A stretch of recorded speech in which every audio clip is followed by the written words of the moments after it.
had a near-death experience. The soul came out of the body and he could hear the conversation between the Vishnu souls of Vishnu Dutas. Ajamil could actually eternal principle in the body, and there is life after death, and the soul has a chance to prepare for that life in this life after death. So we may not get the chance like Ajamil, we may not get some grace period to actually rectify ourselves. So from now onwards we should try to take up understand the spiritual truths and more about the soul. So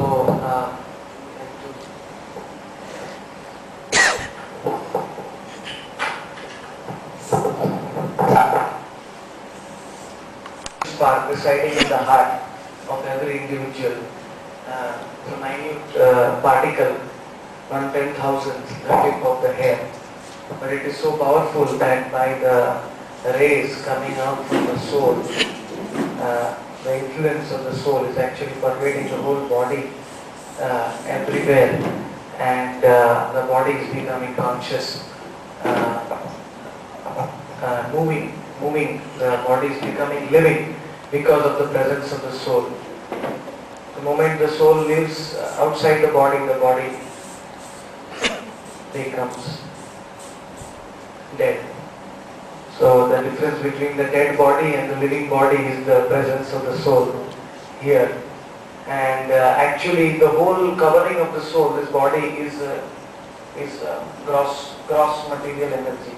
Whereas the soul is spiritual. Since the body is constantly decaying, the soul never decays. So the soul is feeling a little uncomfortable in the body because the soul is the eternal principle. So always the soul is hankering for spiritual knowledge, the knowledge of the Bhagavad Gita. And in that way, if the requirements of the soul are not fulfilled, then the soul will never become happy. Even though we provide so much nourishment to the body, will never become happy. So, so we have to actually cater to the requirements of the soul along with the requirements of the body. That is why we require to understand the spiritual knowledge, as I had described in the previous cases, that we belong in the material creation of the Lord, and there are innumerable universes in the material creation, and in each of the universes we have hundreds and thousands of planets, and in that planet we are residing as spirit souls encaged in our material body. So we have to actually understand that we actually belong to the spiritual realm, and so that we have to make effort to get liberated from matter. When the soul gets liberated from matter, then the soul goes to the spiritual world. So, as we saw yesterday, that not only the soul, but there is a super soul also in our heart. Paramatma, the four-handed form, he is the seer and the permitter of all our activities. So, whatever the soul desires, the body does, but the sanction of the Paramatma has to be there. And by the spiritual sound vibration, when we vibrate the spiritual sound, it goes into our ear and it goes into our heart, and the soul expands in consciousness, and gradually the soul becomes situated in the soul does not feel uncomfortable because there is a spiritual environment created by the spiritual sound vibration of the Bhagavad Gita, of the mantras, chanting. So that is how the soul actually, it's like the water for the fish. Just like fish is very comfortable in the water, similarly the knowledge of the Gita and the spiritual sound vibration is actually food for the soul. It actually makes the soul more comfortable in this material world, and it makes the soul capable of actually entering into the spiritual realm. This Mahavishnu, Lord Mahavishnu, is actually a concept from even the science, modern day science says there is a Big Bang and there was a mass from which there was a Big Bang. So according to the Vedas, that mass is known as the Mahatattva, which has actually come from Mahavishnu. And Mahavishnu is glancing on that matter. The scientists say there was a Big Bang, but the Vedas say that actually it was the glance of Vishnu which actually impregnated the matter and innumerable universes were created. If you see, these are not possible to be created by chance. So many universes cannot come by chance. It has to be some superior design, superior variety in this creation. You need some superior intelligence, and that is God. He has superior intelligence to create so much innumerable universes, not only in this material creation but also in the spiritual creation. So this superior intelligence is actually a symptom that God exists. This arrangement, everything is arranged so perfectly, there is so much variety in this creation that we can see that there is some superior intelligence behind it. And He is actually sleeping in the junction of the spiritual and the material worlds. This is known as Karanadakshayi Vishnu. And from Him innumerable universes are coming, and in every universe He enters to make it functional, and He also glances on every universe, so He impregnates all the universe with the soul. So actually our origin is Mahavishnu, this Vishnu. He is the origin of all the souls in creation. This is not mythology, it is a fact. But the problem is we are not able to see Him with our material senses, because He is Himself not material, spiritual. We can't see Him with our telescopes. Our telescopes can reach only up to the border of the solar system. They cannot go beyond the solar system, whereas the solar system is only a minute part of this universe. What to speak of the unlimited universes coming out from Vishnu. So in that way we can understand that we are in fact infinitesimal parts of God.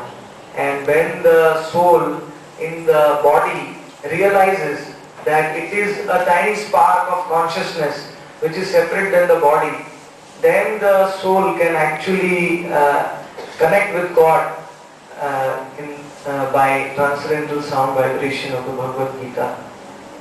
So there are, as we have seen previously, there are so many editions of the Bhagavad Gita in this world, but they are not enabling anyone to actually understand this knowledge in depth, because they are not directly, purely talking about the knowledge of the soul. And as it is, there is so much mental speculation going on about the Bhagavad Gita. So what is happening is people are getting misguided. Actually people are using Gita to propagate their own name and fame, whereas all credit for the Gita should be given to Lord Krishna Himself, because He is the original source of the Bhagavad Gita.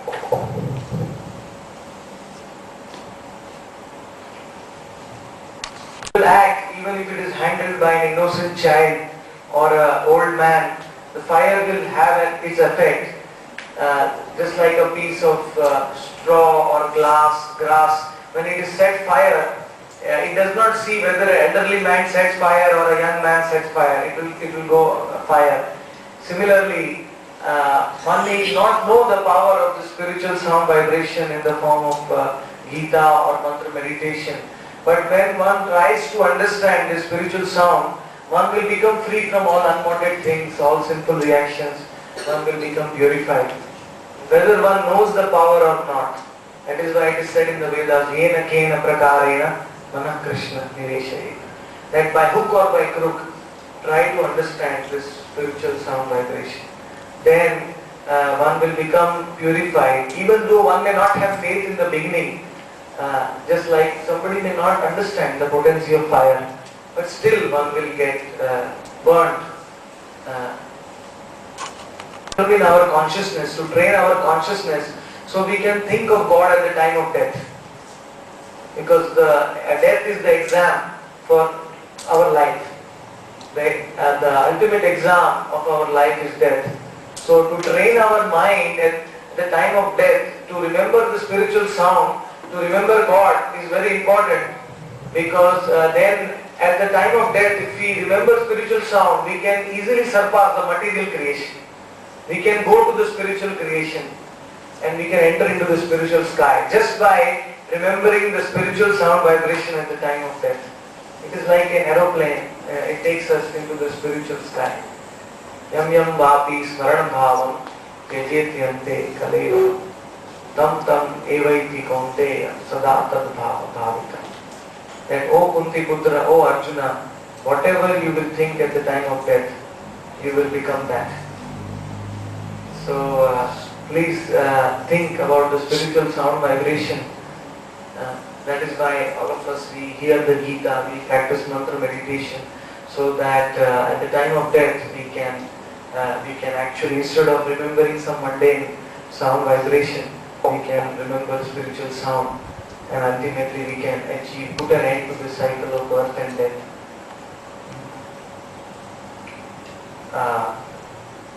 Somebody may drink excessive milk and somebody may get diarrhea and the bowels, illness in the bowels, but that same disease can be cured by another form of milk. What is that? Dahi. Dahi or yogurt. Something is causing us diarrhea, the same can be cured by another form of milk. Similarly, our problem is we are hearing too much of material sound. We are not reading the Gita. We are not chanting the mantra. We are taking in so much of material sound daily that the soul is becoming sick. Because the soul is not accustomed to this so much material sound. It is suffocating. So, what is the cure? The cure is also sound. The sound is making us sick. So the cure is also sound, but that cure has to be what kind of sound? Spiritual sound. It's not that you throw the baby out of the bath water. I mean, the sound is my problem, so I stop hearing. Some people, they want to go into silence or mauna. They think that because I am hearing too much of material sound, I will try to stop sound totally. But that will not help. It has to be replaced by spiritual sound, by the sound of the mantra, by sound of Bhagavad Gita. And then one will actually be able to free the soul from suffocation, from disease. The soul will achieve real freedom by the help of spiritual sound. Anavritti Shabdat. So in the Vedas it is described that how the whole creation can actually, this material creation can be melted by sound. Because it has come from sound, one can actually dissolve all the coverings of the soul. The subtle body, the gross body, they all can be dissolved by spiritual sound, and the soul can again become free in the spiritual world, as well as while living here in the material world.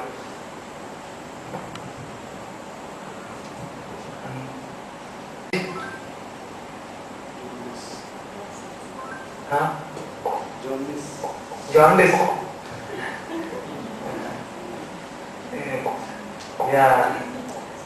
The problem is that we have all been so conditioned with hearing material sound throughout our millions of lives previously that we have got this disease where we can't taste we can't actually appreciate the spiritual sound. But the cure, what is the cure for that? Yeah, it's to keep on hearing. Keep on hearing the spiritual sound. So what will happen that disease, that lack of taste will go down because of taking that medicine, and then automatically the interest will increase for hearing the Gita, spiritual sound. So point is, if we say that no, I am too much disease, I will not stop taking the medicine, then I will never become cured. So like sugarcane juice, for jaundice, when the whole eyes become yellow and liver problem. The remedy is sugarcane juice. And The problem is the sugarcane juice tastes very bitter when we get jaundice. But the cure is that. So we have to, once we keep on forcibly taking it, in the beginning there may be required some kind of an effort from our side to keep on taking it. But once we keep on taking it, gradually the disease will come down and our taste in the juice will get awakened. Similarly, by repeatedly hearing Bhagavad Gita, by repeatedly doing mantra meditation, it is not one time, two times. Because we are so conditioned, we have to repeatedly keep on understanding the science, and then gradually one day everything will become very understandable for us. We will realize. In the beginning, we may understand things logically, and gradually we will start to realize. Just like you make that halwa, you keep on putting water, that halwa, suji, and at one point it just sticks. It becomes proper halwa. I like that. If you put too much more water, it will become kheer. If you put less water, it will become powder, something. So the point is gradually, step by step, it's a gradual evolution of our consciousness through spiritual sound, and the soul starts awakening, and then we are cured of the spiritual, of the material conditioning, and then we relish the spiritual sound. So I would like to today start off basically Bhagavad Gita and read out a few verses with you, and then explain you. So if you can actually repeat after me, it will be very good. ज्ञानिनो नित्यवैरिणा कामरूपेण कौन्तेय दुष्पुरुणेनानलेन च. Simply satisfying our desires is just like feeding petrol in the fire. Dushpuranalena cha. Anala means the fire. Petrol in the fire, our fire will go down, but actually the fire is increasing. So simply, if the goal of our life is to whimsically satisfy our senses, whatever they demand, then they will never become satiated. They will always demand for more and more and more. Kamesha Krodesha Rajo Guna Samudbhava Mahashano Mahapatma Vidyenam Iha Vairinam. Anybody who tries to understand spirituality, for him the two biggest enemies is Kama and Krodha, anger and lust. The biggest enemies of an aspiring transcendentalist. So one who tries to understand spiritual sound, vibration, Bhagavad Gita, one should try to control our anger, and one should try to control our lust. One should become very peaceful. One should not become agitated. One should become like the ocean. So many rivers are going into the ocean, but the ocean is not interacting with every river, or the ocean is not becoming agitated by the rivers entering into the ocean. The ocean is very peaceful. Similarly, so many thoughts and so many desires may come in our mind, but it is not that we have to fulfill them immediately. We should become steady in consciousness, and then we can actually understand higher spiritual knowledge. First we have to make our mind calm, because there are so many waves arising in the ocean of our consciousness, then the knowledge, spiritual knowledge, the waves of spiritual knowledge we cannot understand. So it has to become peaceful. We have to become peaceful first, then we can understand the spiritual culture, spiritual knowledge. Indriyani mano buddhir asyadhishtanam uchyate etair vimohatya esha jnanam avritta dehinam. just like smoke which is covering fire. When the fire comes out smoke. Similarly, the lust is actually covering our intelligence. Our real knowledge is being covered by lust. So whatever activity we do in this world, we should not do it motivated by lust, but we should do it motivated by spiritual knowledge. Then one will able to channelize all our energies to understand God. Tasman tvam indriyani adau niyamya bharatarshavah papamanam prajayenam jnana vijnana nashanam. So sinful activity and lust is the destroyer of jnana and vijnana both. Whether it is knowledge or practical knowledge, or whether it is theoretical knowledge, spiritual knowledge of the Gita, both are inaccessible due to this lust and anger and greed. They thwart our attempts to actually acquire any kind of spiritual knowledge. That is why we should understand that we should come over these vices by the help of spiritual sound vibration. I was just recently in Bangalore and we had the mantra meditation, and we could see the effect that people who were totally unaware of spiritual knowledge, they immediately understand spiritual knowledge, because the spiritual sound vibration is just like a closed bud, lotus bud. It awakens our consciousness like the bud blooms gradually like the lotus. Similarly, by spiritual sound vibration, our consciousness is gradually revived, is gradually awakened, and we understand that we are not this body, simply this body. We are actually different from this body. We are the spirit soul inside this body. So that is very important to understand. That we have limited perception through our body, but the soul is actually a spiritual spark. So to understand the soul, we need pure knowledge of the Bhagavad Gita as it is. And simply any kind of knowledge is not going to help us. Just like going in an aeroplane, if you want to go to USA, if you take an aeroplane from China, you are not going to land in America. Similarly, by acquiring mundane knowledge, one is not able to understand the soul. You require spiritual knowledge. You need to learn about the Bhagavad Gita, and that is important. So, by acquiring spiritual knowledge, we will become more aware of the spiritual reality, of the spiritual realm, and then we will hear the spiritual sound vibration. And then we will be able to actually enter the spiritual realm. One may keep on speculating for millions of years, but we may not understand God. I'll ask all of you a question. Why can't we understand God by speculation?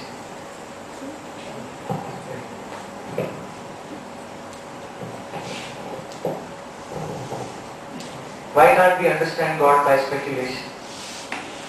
Can you tell me?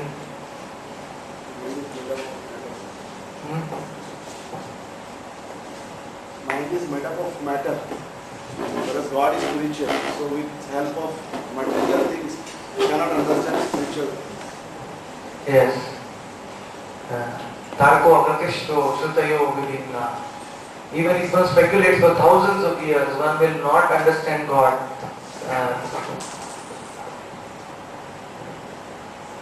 Because the way to understand God is not an ascending process, it is a descending process. It has to come from God Himself, that knowledge. Then only we can understand Him.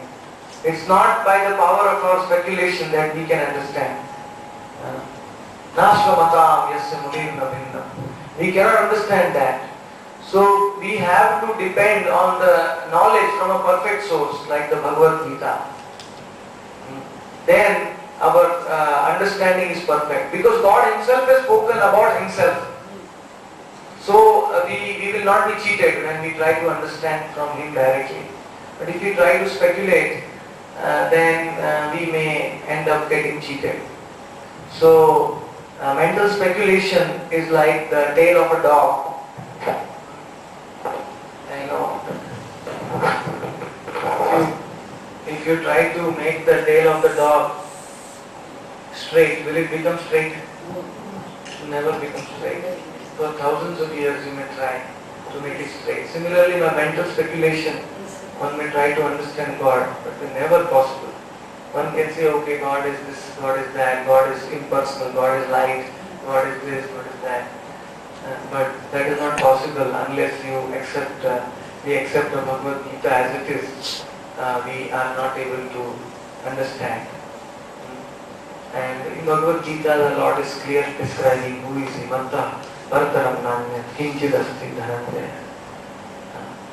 Sutre Maniganaiva, just like a garland which has so many pearls. What is the central line between these pearls? The thread. The thread is the central line. So, if you see a garland which is made up of flowers or pearls, what do you understand? That they are being bound by a thread. They are not independent. So similarly, anybody who sees this creation, and sees everything working so perfectly will understand there is an underlying intelligence. Sudre Mani Gana Iva. I am the underlying force behind this creation. Those who are atheists will not see that. They will just think that pearls are hanging in the air on their own. Like that. Can pearls hang in the air like that? No. They need the underlying force. So Lord Krishna is saying, it is so easy to see me in this creation. Just understand that I am actually the underlying force behind this creation. Everything is resting on me, still I am not in them. And that is the inconceivable potency of God. That though all creation is resting in Him, still He also exists separately in the spiritual world. This whole creation is existing in Him, but still He is existing separately in this creation. So by speculation, one cannot understand God.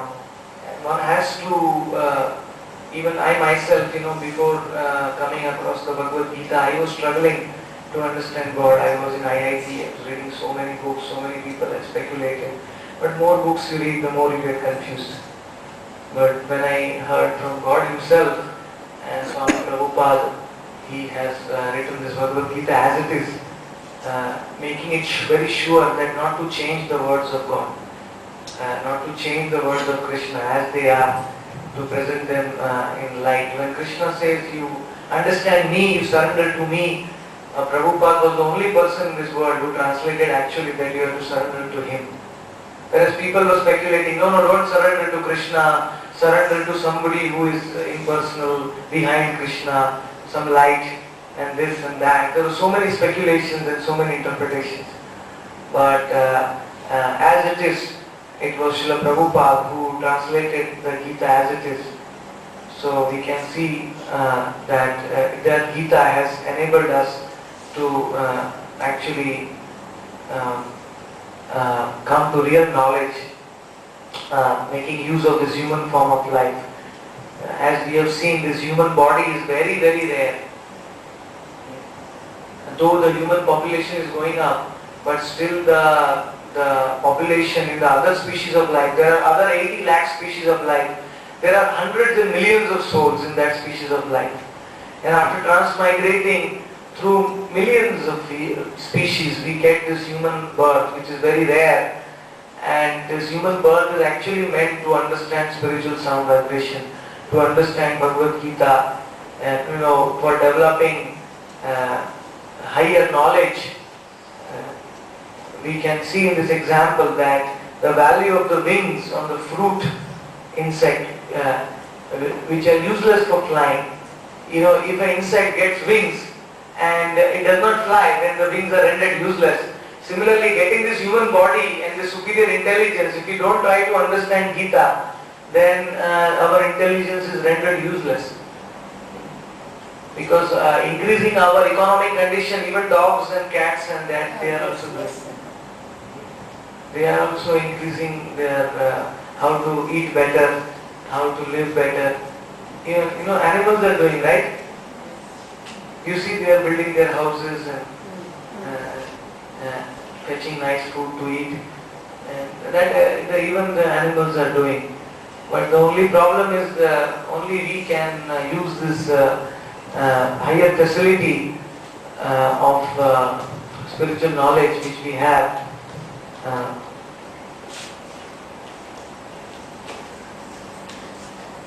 So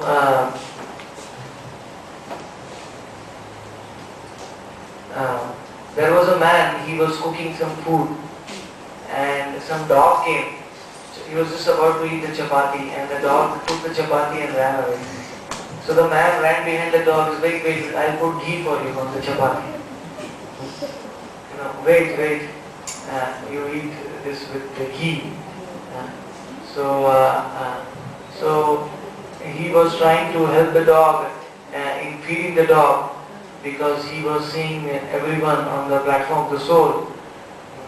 So, Sunichaiva Swapakecha Pandita Samadarshina.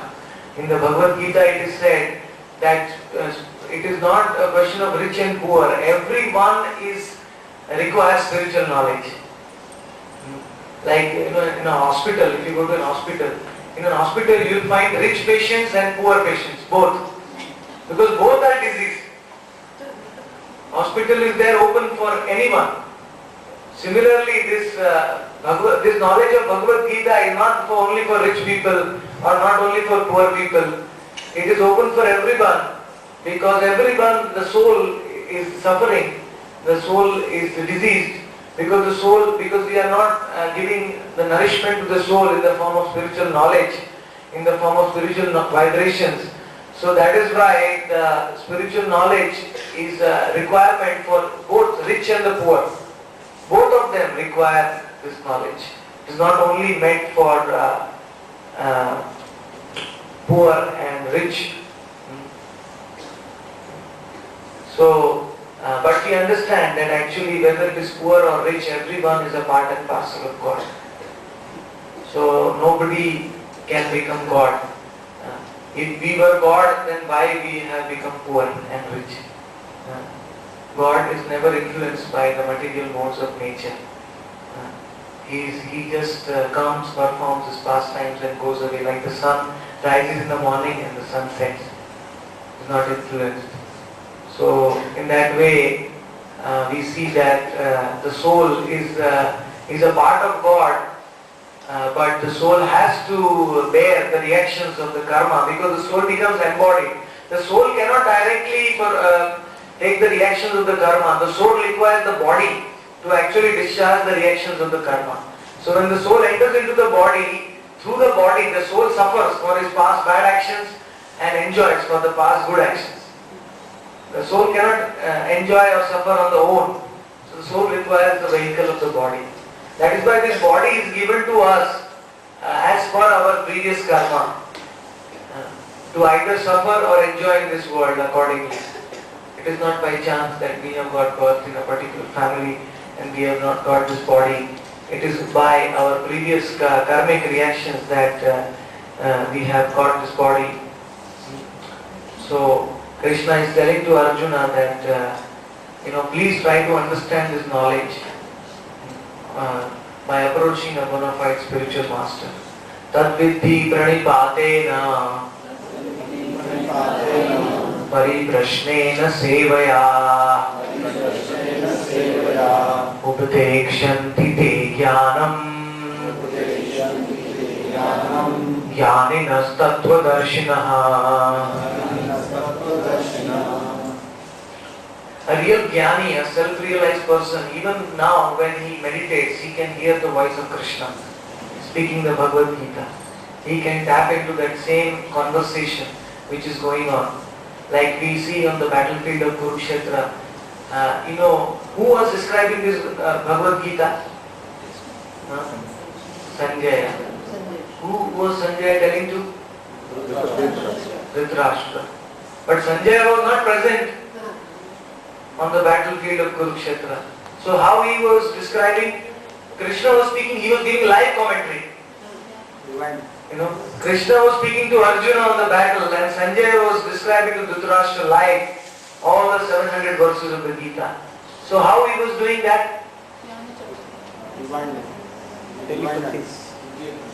Divya Drushti, divine realization. He could see Krishna speaking to Arjuna in his heart. That same knowledge, and he could hear the divine verses of the Bhagavad Gita with his spiritual ears. With his spiritual senses, he could grasp the spiritual sound vibration, and he could describe to Dhritarashtra. So even now, when I chant the verses of the Gita, I actually feel that I am standing on the battlefield of Kurukshetra. That the spiritual sound vibration coming from the mouth of Krishna, it actually takes us into the spiritual platform in association with Krishna himself. So that is what Krishna is saying, that Tat Vidhi Pranipatena Pariprashnena Sevana Updekshanti Te Jnanam Jnananas Tattva Darshina. A jnani or a person who has seen the truth can actually show us the truth. It is not very difficult to realize spiritual sound vibration. One should simply have that faith. That faith is required in the beginning. That this is spiritual. Bhagavad Gita is spiritual. We should have that theoretical faith. Even if we can't have faith in God, at least we should approach the Gita with that faith. Then automatically we will understand that it is spiritual. Faith can actually move mountains. I normally tell the story of the cobbler and the Brahmana. Narada was going to Vaikuntha in the spiritual world, and Narada passed through and he came to the way of a cobbler. And cobbler asked him, "Where are you going, my dear Narada?" The cobbler was very humble. He gave Narada a nice seat and worshipped Narada being a great sage. And he asked Narada, "Where are you going?" He said, "I am going to Vaikuntha, spiritual world." The cobbler was so happy, he started dancing. "Oh, you are going to meet the Lord. Can you give my message to the Lord? Now, when will I be able to see him? Please ask him on my behalf." Narada said, Sure, I will ask him." Then Narada went forward. He met a Brahmana who was very puffed up by his learning. He was learned in all the Vedic scriptures. And he did not even give seat to the Narada. He was very busy. He said, "Narada, where are you going?" "I am going to the spiritual world." "Okay, Narada, you ask on my behalf. When will I see God?" So Narada went to the spiritual world and he asked God, he asked Vishnu, "My dear Lord, when will you meet the cobbler and when will you meet the Brahmana?" So God said, "I will meet the cobbler in this life. At the end of this life, cobbler will come to me and he will be able to see me. But that Brahmana will take as many lives as there are the leaves in the tree." Millions of lives. So Narada became confused. He said, "Why is that this Brahmana is so expert in the Vedas?" So the Lord said, "Don't worry, if you want to know why, you just go and when they ask you that what did you see in Vaikuntha, in the spiritual world, you just tell them what I was doing, that I was trying to pass an elephant through the eye of the needle." Just tell them like that and see what is their reaction. So he went back and then he met the cobbler and the cobbler said, "When will my eye can see my God, my Lord?" Narada said, "You will see him at the end of this life." And he became so happy. He said, what my Lord was doing, he was passing an elephant through the eye of the needle. First he went to meet the Brahmana and then he said, when will I see God?" "Okay, you will see God after millions of lives." This is Narada, you are joking, you are telling me lies, you never went there. What was my God doing? Tell me. He was passing an elephant through the eye of the needle. I knew you never went there. How can God do this? He has no faith. His faith was exposed. And then when he met the cobbler, when he told the cobbler, the Lord was passing elephant through the eye of the needle. The cobbler started dancing. He said, "Oh my Lord, so great. He is so great. He can do anything." Narada said, how do you have faith in this? How can an elephant go through the eye? The hole of the needle. He said, "Narada, do you see that tree? How did that tree come from? It came from a seed. So if God can compress the whole tree in one seed, why can't He pass?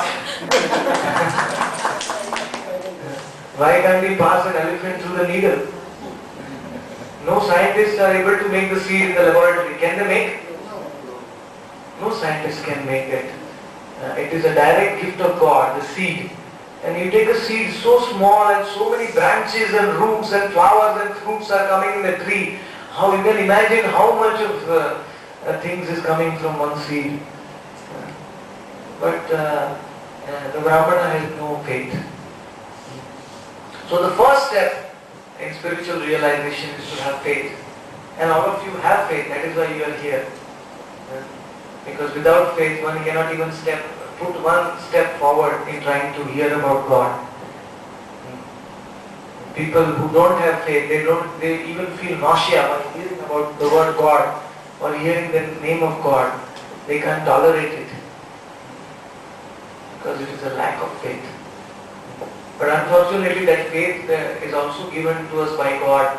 So if we are misusing the faith, we are putting faith in so many other things in this world, but we don't put faith in God.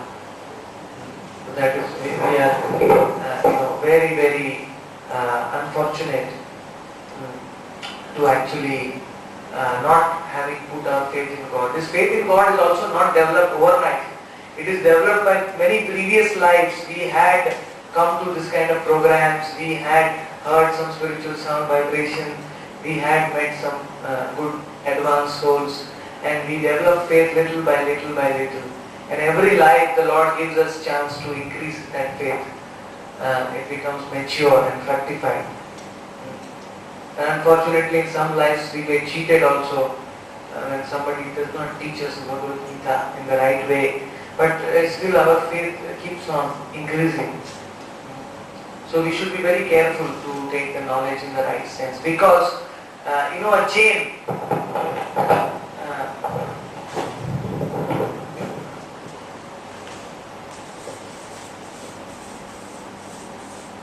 if you have a chain, each ring of the chain may be very strong, but if the one link of the chain is weak, what will happen? The whole chain will have no value. Similarly, there may be so many people in this world giving the knowledge of the Gita, professing that knowledge, but if they do not understand philosophy completely, then it is useless.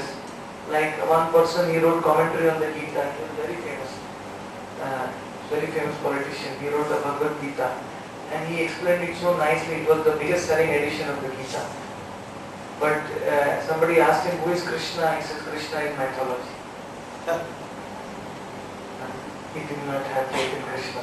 So one connection is weak. He has no knowledge about Krishna. How can he speak about the Gita? Simply cheating. To understand some bona fide teacher of philosophy, you should test him with a lot of questions. And you should see whether he is sound on all levels of philosophy. Whether he is able to answer all your questions satisfactorily. Because there should not be any weak chain. Pariprashnena sevaya. There is an answer to every question in the Vedas. Because it is the ultimate flawless philosophy. So one should, nowadays what people do is you ask them a question and they can't give an answer. They say, "Oh, your answer cannot be described in words." It's beyond words. You please go into meditation and you will realize the answer. I will come back after 10 minutes and you will realize the answer. But that is just because there is some weak link somewhere. They are not able to answer the question. So real spiritual knowledge means it has to be flawless. It has to be based on the knowledge coming from a superior source, which is Shabda Brahma. Like that.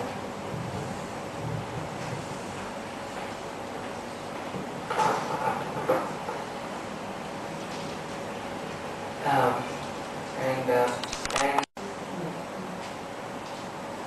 in a desert, if you see a mirage from far, you may go running to it for water, but it will not satisfy the thirst because there is no water there. It is just an illusion. Similarly, we think that in this world, this thing will make us happy, that thing will make us happy. It is only an illusion created by Maya. That, we run towards it, we get it. Then after we possess it, we realize there is no happiness here. It is just some piece of mind. We realize that. And then we try to go for some other mirage. We run here and there after simply these mirages, and in our desire to satisfy our thirst of the soul, but actually we end up still thirsty. When we are on the deathbed, we are still thirsty. We want more, more, more. Because our thirst has actually never been satisfied. The body has no thirst actually. The thirst is of the soul. The body is simply dead matter. How can the body have thirst? Because the soul is in the body, we feel thirsty, we drink water. But when the soul leaves the body doesn't feel thirsty. So we should also try to satisfy the thirst of the soul and give it spiritual knowledge, because simply running after mirages in this world is not going to make us happy. If it was going to make us happy, the richest man in the world would be happy. Does anybody ask Bill Gates, is he happy? No, he is What? not happy. Not happy. The richest person is not happy because he wants some other thing. Yeah. He's not happy because he wants some more. The more he has, the more the greed he has. Of course, may not be with Bill Gates, but I mean, the more you possess, the more things you want to have. And also the problem is that the more you have to become anxious to protect it. Oh, my stop. And then another big problem is how to spend it. That is also a big problem. If you have too much wealth, you have the problem how to spend it. That's why he gives so much in charity, because he doesn't know how to spend it. So the problem is not solved by simply by acquiring money or by acquiring lots of facilities. And one is not happy. You see, the most developed countries in the world, the suicide rate is so high. 1 out of every 3 families they do suicide. Everyone you ask them, they are in the 3rd marriage or the 4th marriage or the 5th marriage. You change partners like you're changing clothes in the morning. There's no happiness, there is no permanent relationship. It is so developed, everything. The roads.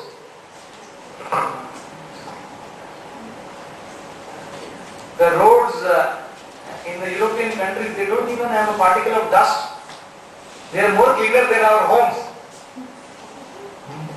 But the culture, the people, they are suffering. They come out with their mouth is so much sad.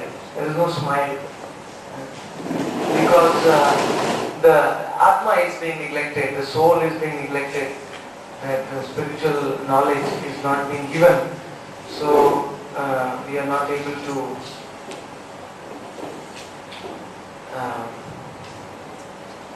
there was one guru, he was going to give a lecture on attainment of eternal life. But while going on his way, he died. The topic of his lecture was attainment of eternal life. But while going to the lecture, he died. There was one yogi, he was teaching yoga and so much health, peak of health. But he was going to attend a yoga seminar, how to become very healthy. But his aeroplane crashed and he died. So so many material formulas are there to make us happy, but they are temporary as long as we have the body. One yogi, he claimed that he is the Lord of the universe. He is an avatar of God. But then the next day he was caught smuggling thousands of diamonds and he went into jail.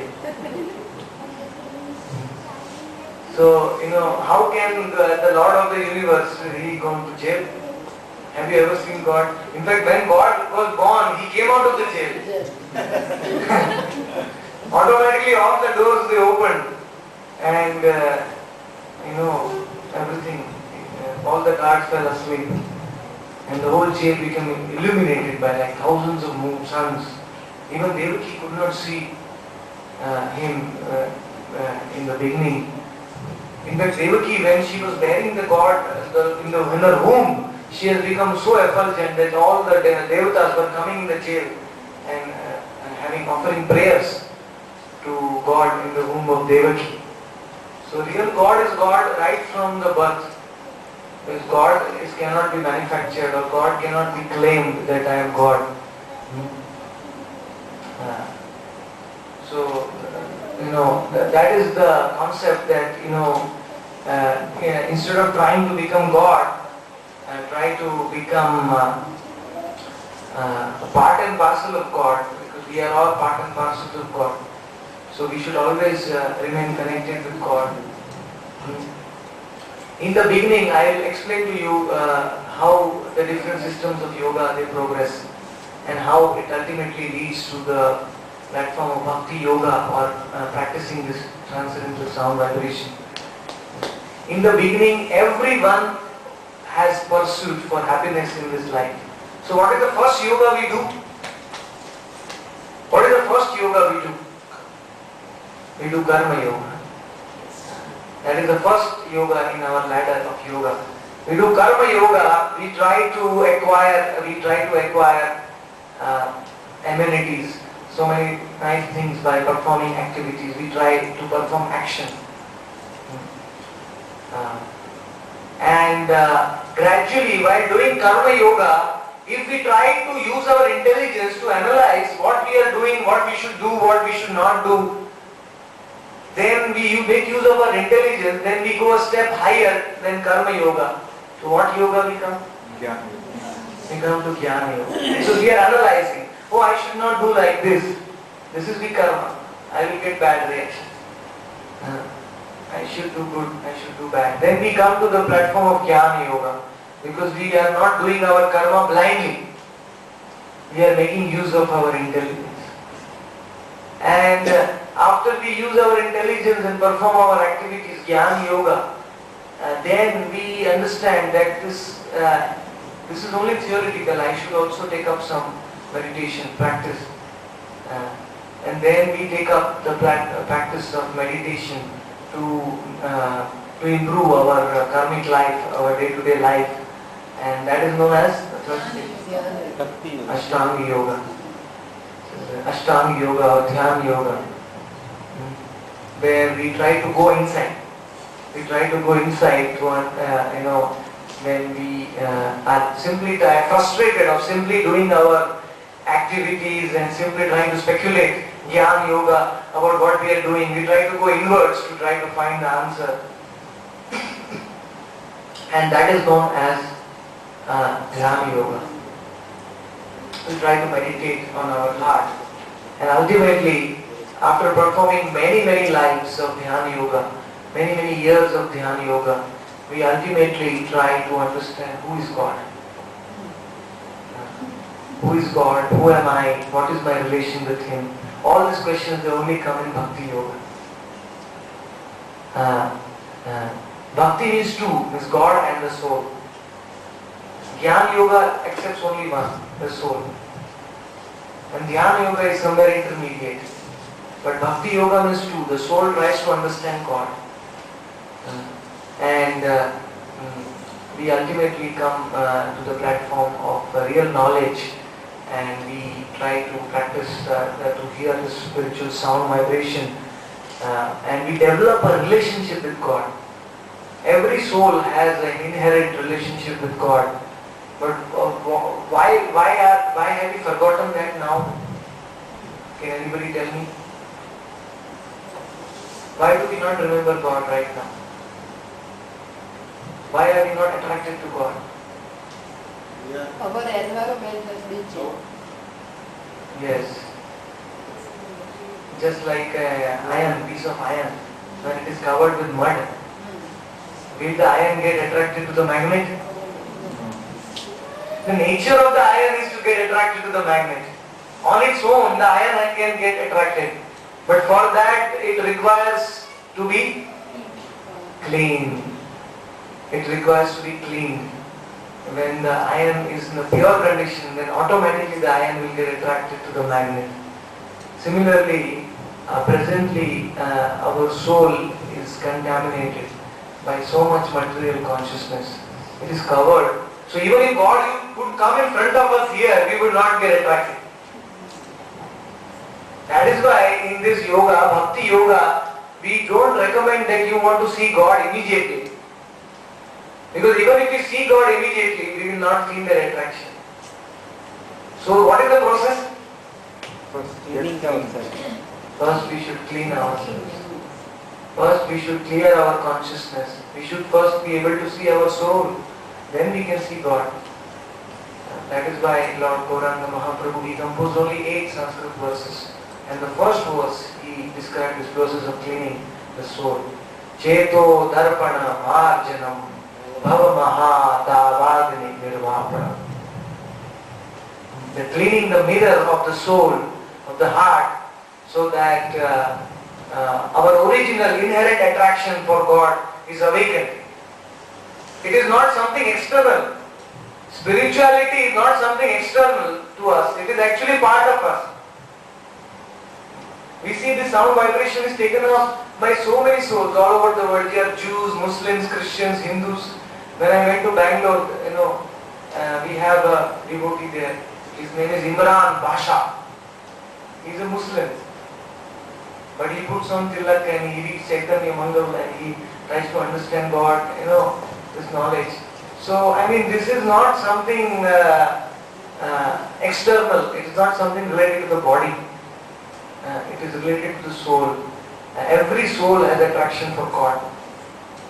Only thing is that attraction has to be awakened by clearing the environment of the soul, making it in its natural environment, and that environment is created by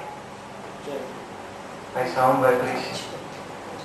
When I chant the mantra, it goes in my ear and it cleanses the environment of the soul. Cheto darpana marjanam. It is like a washing machine. You start a washing machine button, what happens?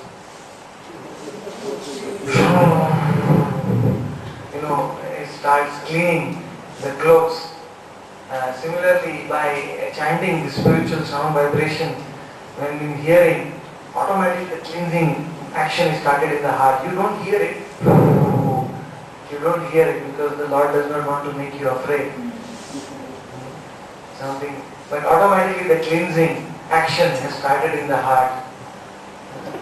And the powder of the washing machine is actually the mantra, which we are dropping the powder in the ears, like we drop the powder in the washing machine. The mantra is like the powder. We are feeding the mantra inside, and the washing action is started in the heart by the spiritual sound vibration, and automatically the environment is cleansed, and then our attraction to God is awakened. Immediately the magnet goes. Presently our attraction is covered. That is why we are attracted to smoking, we are attracted to drinking, we are attracted to so many other wrong things, because this totally our consciousness is covered by mud. So when we clear our consciousness, we will no longer get attracted to all these things, because our consciousness will become clear, the soul consciousness will become predominant, and then we will feel the attraction towards God. There was one pseudo-incarnation of God. Bogus. There are so many bogus incarnations of God coming up. They say, I will teach you real knowledge. So one day, one of his disciples came to him and he put his hand on the disciple and said, today I have transmitted all the energy to you and I have become empty. From today I will give no more discourses. From today I have become empty of all knowledge because I have given everything to you. So what will you tell him? He's mad. The point is he had actually no knowledge in the beginning itself. He was just posing the knowledge because real spiritual knowledge is unlimited. And the guru, the teacher, has to always have superior knowledge than the disciple. The teacher can always give more and more knowledge. The teacher never becomes empty. Krishna never became empty. Krishna was speaking chapter by chapter to Arjuna, 700 verses. In fact, after speaking the Gita, Krishna again spoke the Gita to Uddhava in the Srimad Bhagavatam. Uddhava Gita, it is known as. More deeper knowledge. After the 700 verses of Bhagavad Gita, you get the 18,000 verses of the Bhagavatam. So this knowledge is never ending, it's always unlimited. Because God is infinite, so there are infinite angles to see God.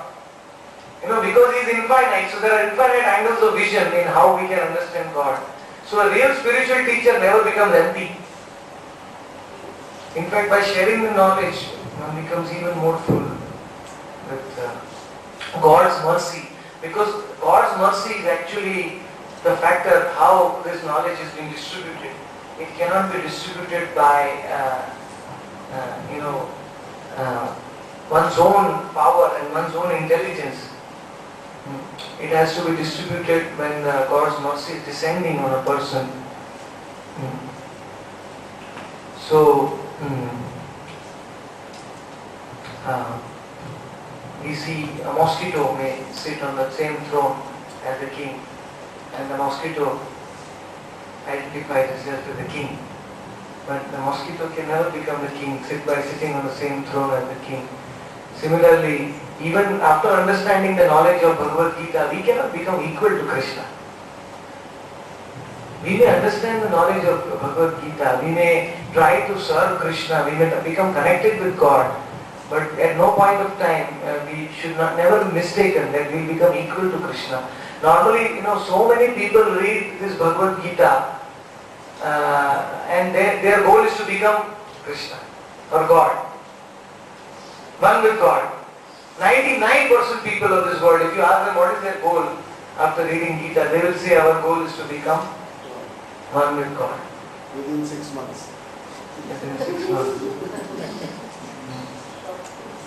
But can the mosquito become equal to the king just by sitting on the... No. Actually it is envy towards God. If we read the Gita with envy, then we will never understand the Gita. If we read the Gita with the consciousness to become God, we will never understand the Gita. Just like an employee, if he works for the boss in the office, he is working for the boss, but in his mind he is harboring the thought that one day I will sit on that chair. One day I will kick him off. I will take his position. Then what is happening? One day he will get kicked off. So that mentality of, okay, by reading the Gita one is trying to understand, but the mentality to become God is very envious mentality. Chanakya Pandit used to say that, the poison in the head of the fly, it can be removed. And even the poison in the snake's teeth can be removed. But the poison in an envious person can never be removed. An envious person, very difficult. We should always stay away from an envious person. Kama, Krodha, Lobha, everything can be engaged. We can use Krodha to guide someone about God. We can use Lobha to become very greedy to understand spiritual knowledge. We can use Kama to have spiritual desires to serve God. But Matsya, envy we cannot use for God. So to understand the Gita, we should give up this process of envy, because that will take a long time away. And we should become grateful to God. Instead of trying to become God, we should become grateful to God for this knowledge, for everything which He has given. There was a person, he was working, he is a carpenter. He was working on the 10th story of a building. And when he was working, Suddenly his foot slipped and he directly was falling down from the 10th floor, coming down. And he loudly cried out, "Oh God, please save me, please save me." He cried out to God. Then because of that, when he came to the 5th floor, there was a nail coming out of the building. That nail got stuck in his collar and he got hanging there. He did not fall down completely, otherwise he would have died. So he got stuck there on the 5th floor, and then slowly there was some rope and some grills. He caught them and then he climbed back to safety. And then when he climbed back to safety, he said, "See how I saved myself. See how nicely I saved myself." He said, "Good thing I saved myself." So immediately, when he cried out to God, actually God saved him and then he forgot about it. So we are so quickly to forget about the favors which God is doing to us. He's giving us air to breathe. He's giving us water to drink. He's giving us everything. We are so easy to forget. We think, "Oh, I am earning money, I am living." Who is God? Even if you have $1 crore, can you buy air? Cannot buy air. It's not possible. The superior power is giving us the air. No, but we conveniently forget. We think we are the masters of our own creation, and we forget that actually God is actually helping us, saving us at every moment. In fact, something bad happens to us because God, you have done this too. And something good happens, see how I did. I worked so hard, I deserve it. I am so great. And something bad happens, it is because of this God. So this is, we are showing our ungratefulness to God. God is not our order supplier or our paid servant, that he has to appear before us, the tinkling of a bell, come before me. God is not like that. We have to approach him with humility, with gratefulness, then God will appear before us. Those who try to force God to appear before them with a challenging attitude, God will never appear before them. You have a challenging attitude, why can God be forced to come? He is not the order carrier, he is not the supplier. So we have to, my Guru's Guru, his name was Bhaktiratna Prabhupada. He used to say that don't try to see God. You say don't try to see God, but try to serve God in such a nice way that God will come to see you. God will want to come to see you. And how nicely he is doing. See my part and parcel, this soul, how nicely he is doing. Because that is the only way we can see God. We are finite and God is infinite. So can the finite see the infinite? No. How can it see? How can the finite see the infinite? Only become? When finite becomes finite. When infinite becomes finite. No, infinite will never become finite. So he comes as a Swarup in front of you. Yeah. When infinite, God wants to reveal himself to the finite, then only finite can see. On its own, the finite can never understand the infinite God. So instead of trying to speculate and meditate, we should try to wait for that mercy to descend from above, and by hearing the spiritual sound vibration of the Bhagavad Gita and by chanting the mantra meditation, one can actually please God, so that he will want to actually come before us and help us, to actually come to Him. So in that way, one should try to develop that humble attitude. Even Jesus Christ said, only the humble can attain the kingdom of God. One who is puffed up will never be able to attain any spiritual advancement. Because two positives, will they come together? What will happen? They repel each other. So actually we are negative, but we are trying to be positive. We are putting up a show, oh, I am so positive, I am so this one. So when we put up that show, God will not be attracted towards God. We have to accept our limitations. We should say that my senses are imperfect. How can I understand spirituality? We should try to understand our limitations and have faith that one day I will be able to see God through the spiritual sound vibration of the Bhagavad Gita. So that attitude will actually please God, not the attitude of pride, which so many yogis. There is a difference between Ashtanga Yoga and Bhakti Yoga. In Ashtanga Yoga and Kriya Yoga and Jnana Yoga, the Jnanis and the yogis tend to become proud. They tend to become proud of their own siddhis and their own powers which they get through meditation. That is why they lose God. God is not willing to actually appear before them. Because it's saying in English, pride comes before a fall. When you become proud, fall down is ensured. The higher you go, the harder you fall.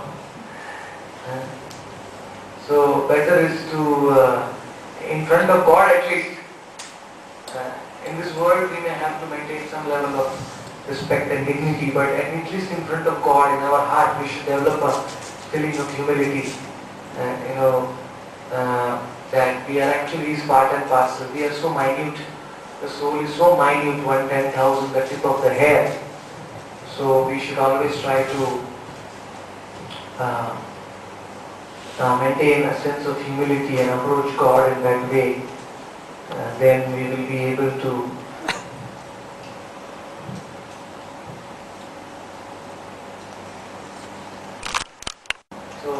okay, Shiva maintains Trishul and Shiva is in the mode of destruction. I will also destroy everyone.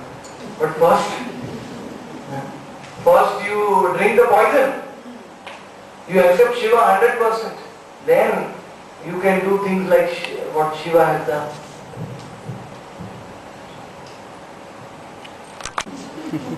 Gopis in Vrindavan. Let me have at least 20, 30, what is the problem? Krishna had millions. So why can't I have? But my dear sir, can you lift the Govardhan? First you lift the Govardhan hill for 7 days and 7 nights, which is so heavy, tons and tons on the tip of your finger. Then if you survive, then you can. I doubt anybody would be even able to lift the Govardhan. Can anybody lift the Govardhan? Even if they take millions, hundreds of tankers now, they can't, cranes, nobody can lift. So don't imitate God. Every soul is God's energy. So when God enjoys with gopis or for the gopas or with the cowherd boyfriend with his father and mother, there is nothing illegal, there is nothing immoral, because every soul is his energy. They are connected to him. He has an intimate relationship with every soul. But you are not Krishna, you are not God. Why are you trying to imitate? Sahara Malika Kevala Keshava. The only God, Lord of all, everything you see, all the opulence is actually Him, because He proved Himself. Through His supernatural powers, that you cannot. You see this? Nowadays, to extinguish a fire, we need what? Fire brigade. Fire brigade has to come, and even now in America, so many jungles, lakhs of acres are burning. They cannot extinguish. Even if the whole fire brigade comes together, lakhs and lakhs of acres are getting burned daily. But when there was a big forest fire in Vrindavan, Krishna did not need the fire brigade. What did he do? Just opened his mouth.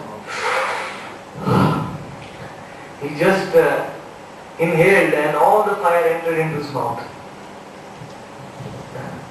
And immediately the whole forest was as it is. Samsara dava nalalita loka pranaya karunya ghana ghanatvam. There is a verse in Sanskrit where all of us are burning in fire, our hearts are burning. We are not happy in this life. We are hankering always and lamenting. We are hankering for something which we don't have and we are lamenting for something which we can't get. So we are always na shochati na kankshati. We are always hankering and lamenting. Our hearts are burning. So the scorching heat of this, how will it be extinguished?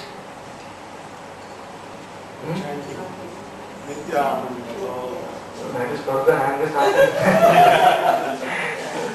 I am asking a practical question. How will the heat, the fire, forest fire get extinguished? If Krishna is not there, suppose Krishna is here.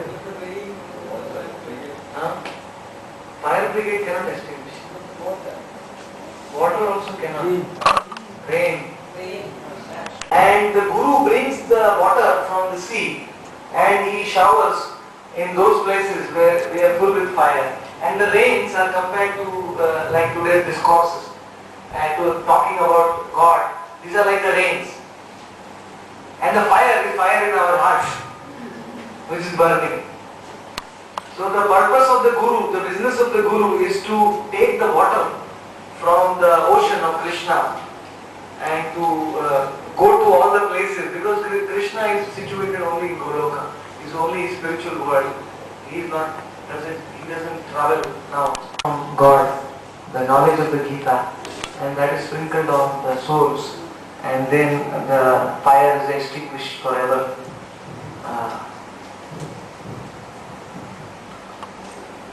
So consciousness and even the ducks and the deers and the peacocks, they are relishing the same love for God, just like Balaram or any other.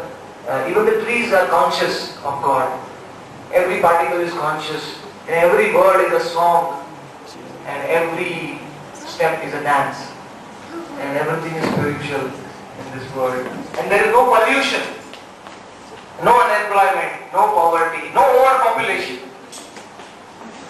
Some people ask me, Swamiji, what is there is no over. Actually the earth, the bhumi is ready to give.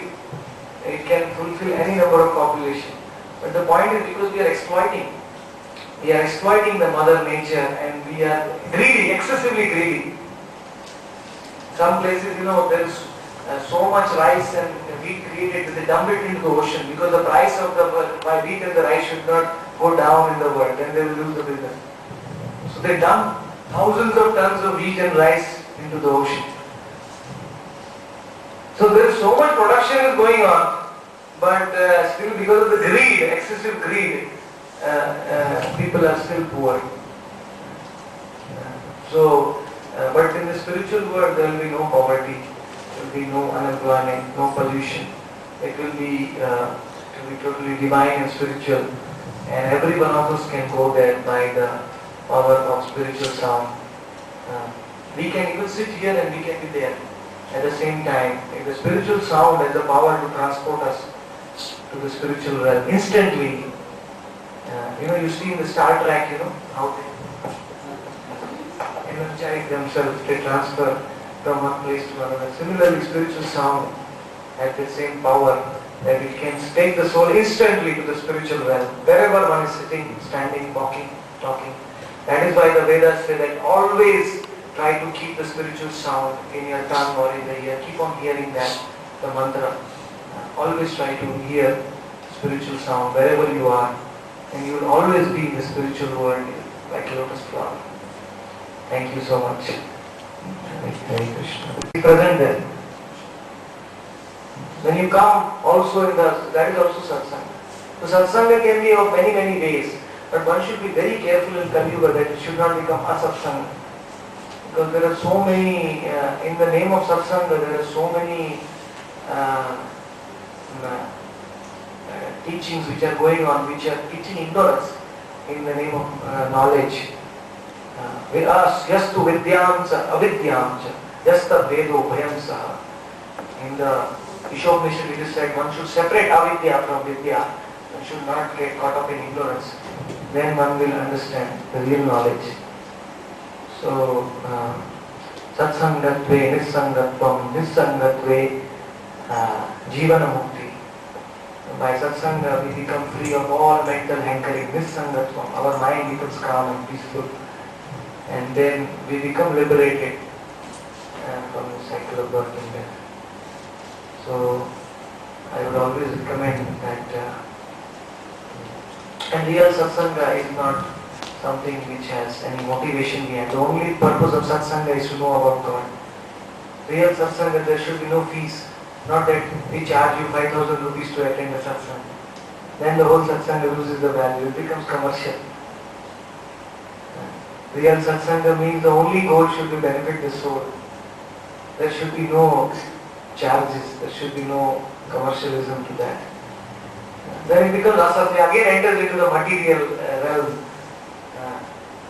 like that. So, any other questions?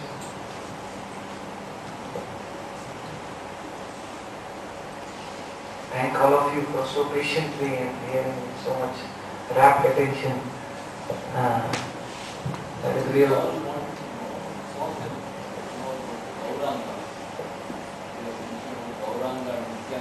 Gauranga.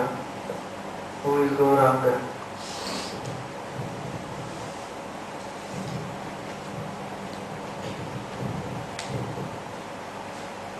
Gauranga is the golden incarnation, the volcano of divine love. He came in Krishna himself, but in every age there is a different incarnation of God. So Krishna decided again to come in this age to deliver, to save this age from too much degradation, and he came in the golden form of Gauranga. Gaura means the tapta hema samakanti, the golden color he adopted. In Kali Yuga, Krishna is normally blackish blue in color, but in Kali Yuga he came in a golden color because he understood that in Kali Yuga everyone's heart is very black. When we close our eyes, what do we see? Black. Darkness. Our heart is very black. When a self-realized soul closes the eyes, he can see God, he can see light. But when we close our eyes, we see only black. So, God said that if I take a black complexion in Kali Yuga, then nobody will be able to see me. Because black inside black, very difficult. So he came in such a contrast complexion which is golden, like gold, taptahema, molten gold, and to illuminate the hearts of all humanity. Sada Udaya Kandare Spuratu Shachinandana. In the deepest core of our hearts, this incarnation has come. Only 519 years back, he appeared in 1486. 18th February 1486, the Lord again took birth in Kali Yuga, about 140 kilometers from Calcutta, in Navadvip, in Bengal. He purified Bengal. In the previous Leela, he purified Uttar Pradesh by taking birth in Vrindavan. Now he purified Bengal in Kali Yuga. Because in his previous incarnation, he had purified Jamuna by swimming in the waters. In this incarnation, he said, I will give benefit to Ganga. This Ganga is also waiting for me. So he came in Mayapur. It's a very beautiful place. It's a beautiful temple which touches the sky. It is the temple of the Yoga Peeth, the birthplace of the Lord. It is so beautiful. That is the place where the Lord took birth. The beautiful cottage is still there. Under a neem tree, he has taken birth. I think I have that slide.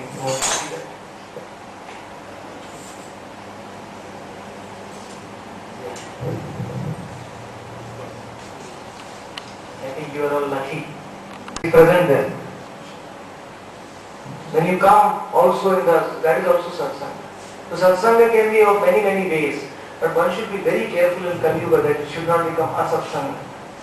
Because there are so many, in the name of satsanga, there are so many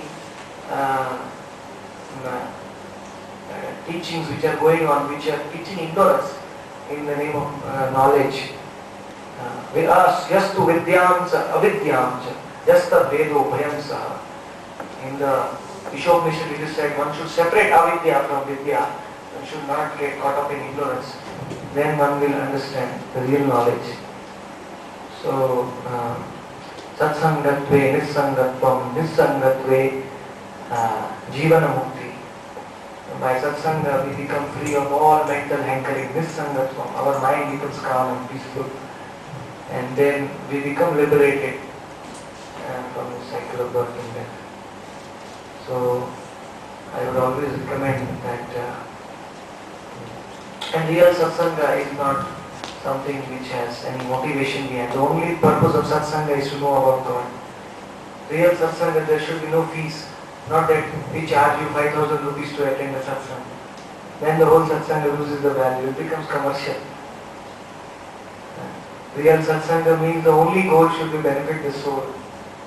There should be no charges. There should be no commercialism to that.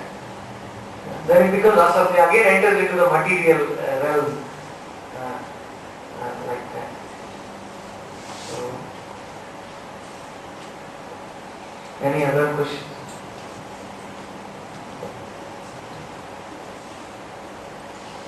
Thank all of you for so patiently and hearing so much rapt attention. That is real.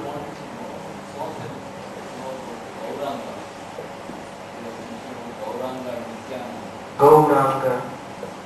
Who is Gauranga?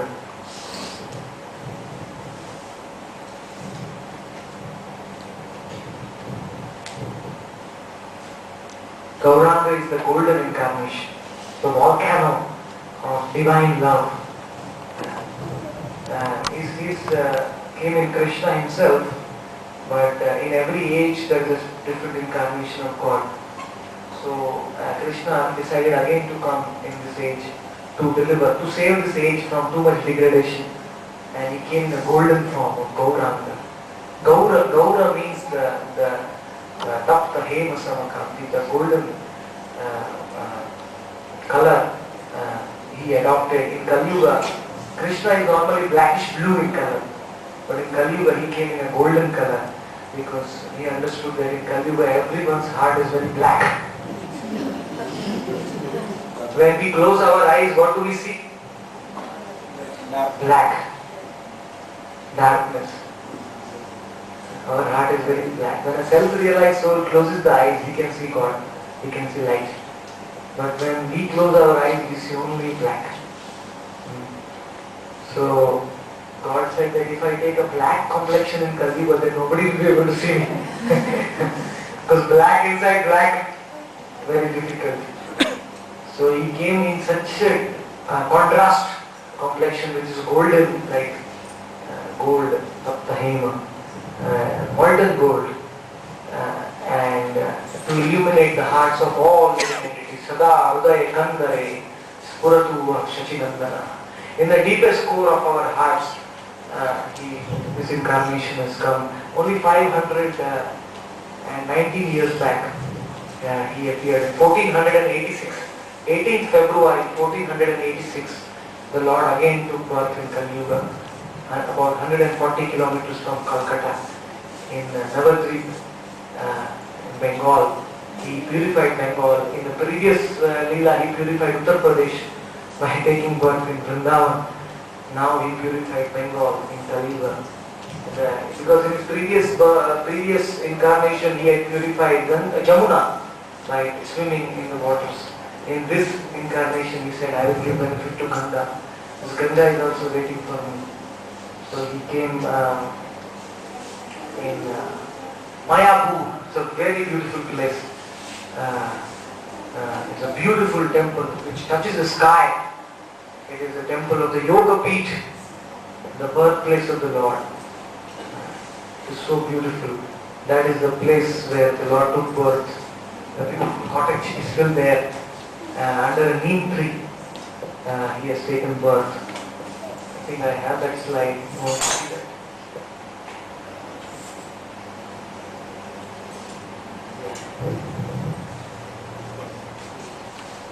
I think you are all lucky. It's known as Gaura-kunda. This is a lake where the Lord used to take bath daily, and all his paraphernalia was washed. And this temple is very historic because all the eminent personalities of Kolkata, they got together in 1918. They formed the Navadvip Dham Pracharini Sabha, and they contributed their mind to make this temple where the Lord has come. And this is the cottage where the Lord took birth as the son of Sachinatha and Jagannath Mishra. In all his previous incarnations, all his father and mothers, like Yashoda, Devaki, Kaushalya, Aditi, and Prishni, all his God's mother and fathers in their previous incarnations, they all the beautiful home which still existing. These are the Lord's mother and father, Kali Yuga, and his father is also incarnation of Dasharath and Vasudeva and Nanda Maharaj and Kashyapa and Sutapa. In that way, all the fathers of all other incarnations became Jagannath Mishra. He was a great devotee from his birth. And just like Krishna had those 6 sons were killed by Kamsa in the jail, before Balaram came. Similarly, Sachi Mata also had 6 daughters, and they all died. And then the Lord's elder brother Vishwarup, who is none other than Balaram, he took birth. Who is a partial incarnation of Nityananda Balaram. And then, because first Balaram comes in the womb of the mother to purify the womb for Krishna to come. So Balaram is the Adi Guru. He is coming first. So in that way, then the Lord incarnated on. And when he incarnated, there was an eclipse. Lunar eclipse. The moon was covered by Rahu. You know why there was an eclipse? There were 2 reasons when the Lord was born. This tithi is the tithi of Holi, Holy day, Purnima. That is the tithi known as Gaur Purnima. That is the most auspicious Falguni Purnima when the Lord took birth. And he took birth at the moonrise, time of moonrise. And the moon, lunar eclipse. Because the moon was thinking, now the real moon is coming. In Kali Yuga, he is going to illuminate everyone's heart. So the moon became ashamed. It is hiding himself. So there was a lunar eclipse.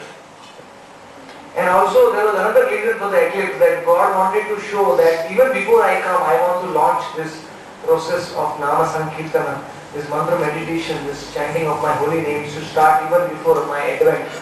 So he deliberately created an eclipse so that during an eclipse at that time, people would just go to the Ganga and just chant there was loud vibration, the whole place, the whole India was chanting at that time, 500 years back. Eclipse is considered impure time.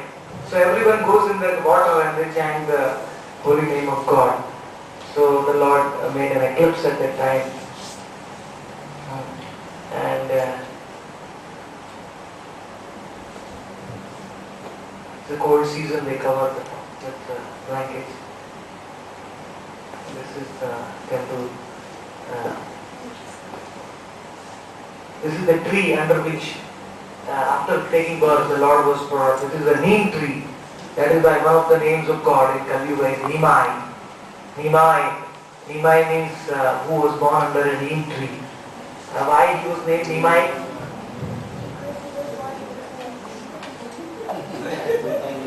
But why he was born under a neem tree? Because neem has a lot of antiseptic properties. And God came in Kali Yuga and he said, just by meditating on me, by remembering my name, you will become antiseptic, you will become free from all the misgivings of Kali Yuga. Just you chant Nimai, Nimai, Nimai, you will become fully purified of all the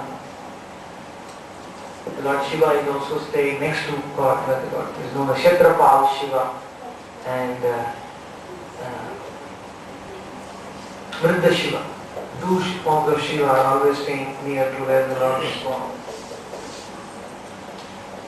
Lord Nrsimha is also staying there.